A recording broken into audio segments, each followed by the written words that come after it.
Well, hello everybody. Chris Profi, musically obsessed. Today I am entering one of the most important contests in the VC, and this is for my brother JC over at the Flip Side Vinyl Community with JC. You all know Mr. Josh, wonderful member of the VC, creates such great videos, informs us of new releases coming out, tells us about those new releases, shows off his amazing collection. I mean, when you watch his video, you'll see the records behind him.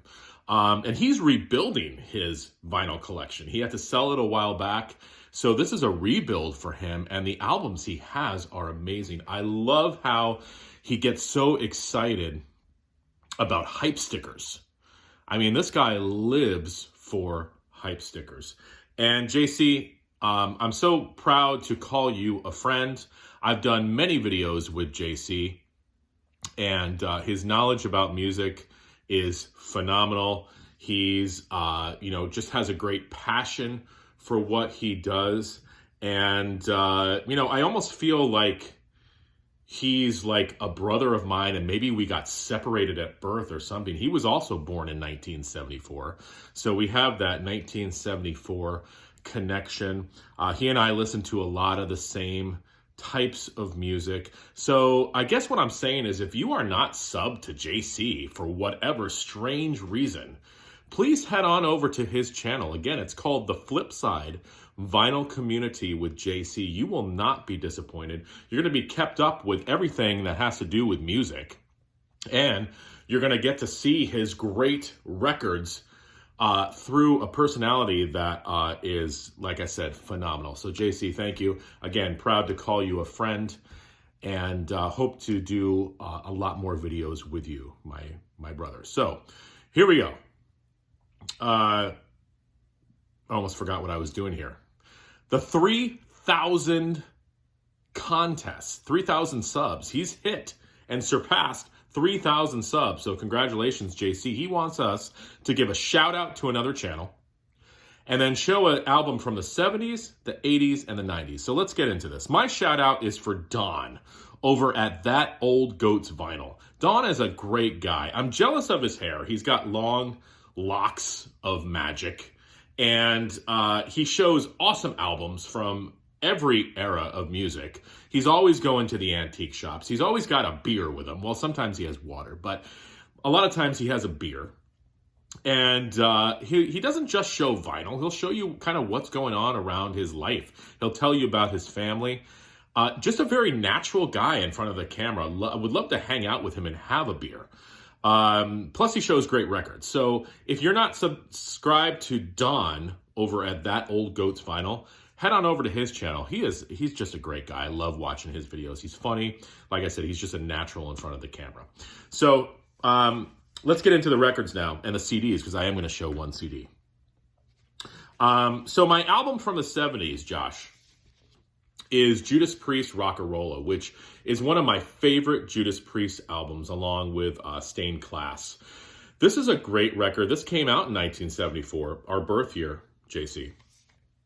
Produced by Roger Bain, who also produced Budgie, and he produced Sabbath. Now, this album sounds nothing like later Priest, and that's why I think I like it so much. It's different. This is on Coke bottle, clear Coke bottle, whatever that color is.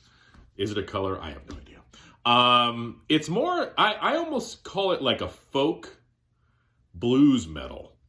Again, the later stuff doesn't really sound anything like this. You've got One for the Road, the title track, Winter, Deep Freeze, Winter Retreat, Cheater, Never Satisfied, Run of the Mill, Dying to Meet You. Just a great album. Bluesy, folky. Halford is doing something different with his voice on this album than he did in later years. Maybe a little bit on Sad Wings of Destiny. But really, really like Rock-a-Rolla. If you're scared of this record, you're a little unsure, jump in, guys. This is a killer record. Judas Priest Rock-a-Rolla, 1974, produced by none other than Roger Bain. So that's my album from the 70s. Okay. an album from the 80s. I haven't talked about these guys in a while, and it is Sua. Okay, and this is my favorite album by them called Sex Doctor. And this is on the SST label. Just straight up black vinyl. Okay.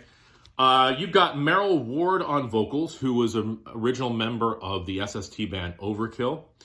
Greg Cameron on drums, Richard Ford on guitar, and the great Chuck Tukowski on bass, who was in Black Flag. Swa at one time was called the worst band on the SST label. I have no idea why, because this band kicks some serious ass. They mix 70s rock, punk, hard rock, and just this hybrid that no other band really did. Meryl Ward had unique vocals. I love the bass playing and songwriting of Chuck Tukowski. This includes some of my favorite songs by them. I love Catacombs. I love Sea and Sky. That was a single off this record. Sex Doctor is great. I love Oklahoma. And the last track, The Evil and the Good. The whole record is awesome. Check out the band Swa. And I don't know. I like them. I think more people should like them. I'm going to start waving the Swa flag. I waved it in the past. And I think I put the flag in the closet, so I'm going to have to get the flag out of the closet and start waving it again, because these guys rip. They're awesome. Swa, 1986. And lastly, a band that I don't talk a lot about, and I really should talk more about them. And this album came out in 1994. Barenaked Ladies. I love the Barenaked Ladies. I know Glenn Kellaway was talking about the Barenaked Ladies the other day. This is their album, 1994, came out in, this is their album, Maybe You Should Drive. It came out in 1994. And, you know, the main singers and songwriters, Stephen Page and Ed Robertson, just amazing songwriters, amazing singers. I love Stephen Page's voice. It's got this nasal quality to it. I play a lot of Barenaked Ladies songs on the guitar. I do, you know, $1 Million. I do the song Jane, which is off of this record. The song Jane should have been a huge hit. I know that with Stunt, they had 1 week and it's all been done. But Jane off of this record should have been a big hit. The song Intermittently is awesome. Alternative Girlfriend is great. Life in a Nutshell. The whole record is awesome. And if you only know the Barenaked Ladies for It's All Been Done or 1 week, you gotta dig deep with these guys. And they're still going. I mean, Stephen Page isn't a member of the band anymore, but they're still putting out quality music. A great Canadian band. They mix a little bit of humor in their music. This album, you know, it was in 1994, so it's got that 90s sound to it, sort of that alternative rock sound. But it's still a strong record. It doesn't really sound too dated. And again, great pop hooks, just, you know, a Canadian flair that they bring to that music. And like I said, the comedy, the songwriting, the singing, it just all comes together. This is a really strong album. Maybe You Should Drive, 1994, Barenaked Ladies. So Josh, thank you so much for, you know, having me dig into my collection and find that 70s album, that 80s album, that 90s album. And again, anybody out there, if you're not subscribed to Josh over at the Flip Side, Vinyl Community with JC, please head on over to his channel. Love the guy, and you will too. All right, enjoy President's Day. Adios.